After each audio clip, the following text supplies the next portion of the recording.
En lo que respecta a conexiones de perfiles tubulares en cerchas o celosías, fíjense que aquí el planteamiento es básicamente determinar la resistencia, digamos, de la conexión entre tubos que forman parte de una celosía y el cual nos vamos a apoyar en unas tablas, ¿no? Estas conexiones tubo-tubo, todos los elementos que convergen a un punto de trabajo se conocen como ramas y están soldados directamente con un cordón continuo que pasa a través de toda la conexión, ¿no? Entonces podemos tener conexiones tipo T, conexiones en cruz, conexiones tipo Y, conexiones en K y conexiones generales que ya no responden a los casos que he nombrado anteriormente.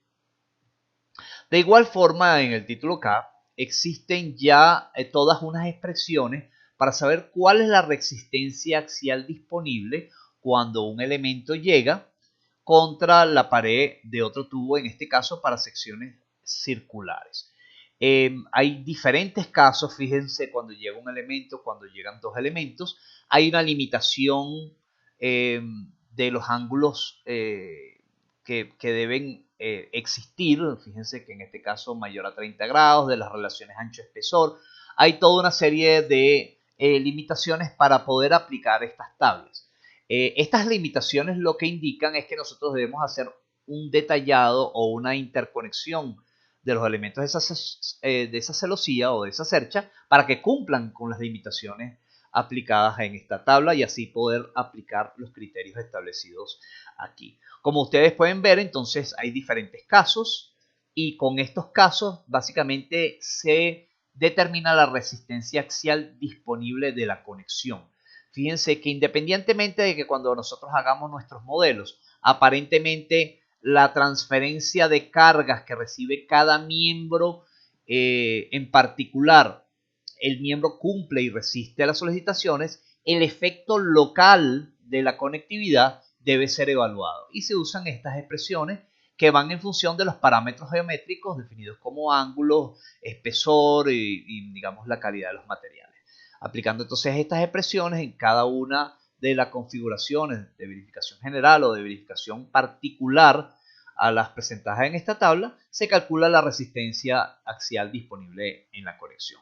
Nuevamente, dependiendo de las características propias, se calcula entonces la resistencia axial disponible y el momento aplicado dependiendo de las características particulares de solicitación que llegan a esos puntos, ¿no?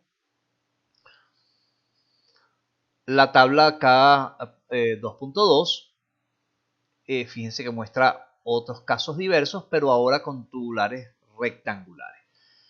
Básicamente lo que hay es que, digamos, utilizar estas tablas y estas expresiones que, como digo, tienen una serie de parámetros geométricos y de materiales conforme a la configuración de la conexión y se calcula, por supuesto, la resistencia disponible en ese elemento.